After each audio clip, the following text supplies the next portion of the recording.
Shalom, selamat pagi Bapak Ibu Saudara yang terkasih. Kita berjumpa kembali di dalam Renungan Gereja POU Kemang Pratama. Mari kita berdoa. Bapa di surga, kami bersyukur untuk kesempatan yang Engkau berikan kepada kami di pagi hari ini. Kami boleh bangun dengan tubuh yang sehat. Sebelum kami masuk dalam seluruh aktivitas kami ingin membaca dan merenungkan kebenaran firman. Kami mohon biarlah Engkau memberikan kami hikmat supaya firman-Mu dapat kami pahami dan terlebih dapat kami lakukan dalam kehidupan kami. Dalam nama Tuhan Yesus Kristus kami berdoa.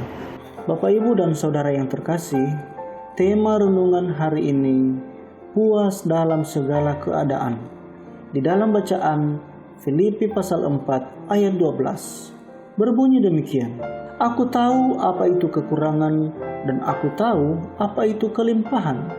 Dalam setiap keadaan dan dalam segala hal, tidak ada sesuatu yang merupakan rahasia bagiku, baik dalam keadaan kenyang maupun dalam keadaan lapar, baik dalam keadaan berkelimpahan maupun dalam keadaan berkekurangan.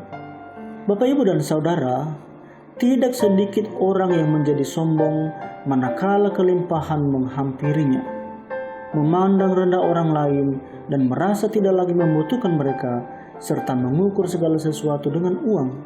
Sebaliknya, ketika masa sukar menghampiri, orang menjadi mudah menyerah, berputus asa, bahkan menyalahkan Tuhan.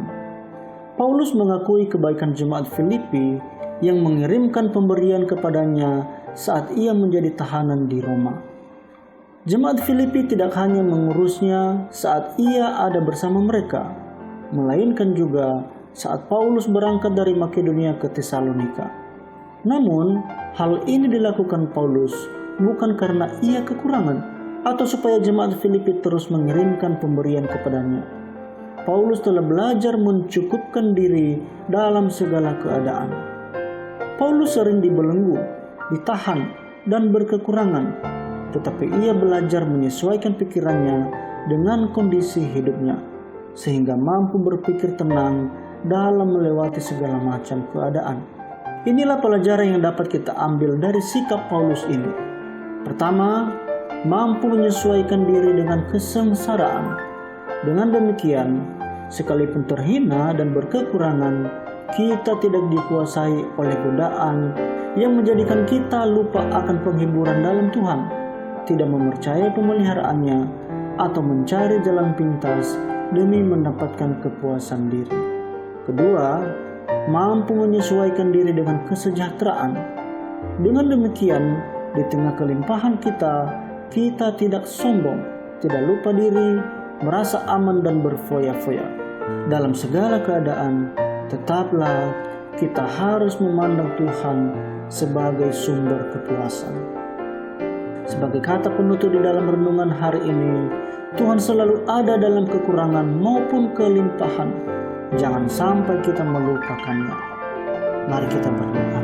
Kami bersyukur ya Tuhan untuk kebenaran firman-Mu yang boleh memberkati kami di pagi hari ini. Ajarlah kami untuk senantiasa mengucap syukur dengan segala keadaan yang kami miliki. Dan kami akan siap Tuhan di dalam menjalani seluruh aktivitas di hari ini. Kami terus memohon penyertaan daripada Engkau, kiranya menaungi kami semua. Inilah doa kami di dalam nama Tuhan Yesus Kristus. Amin.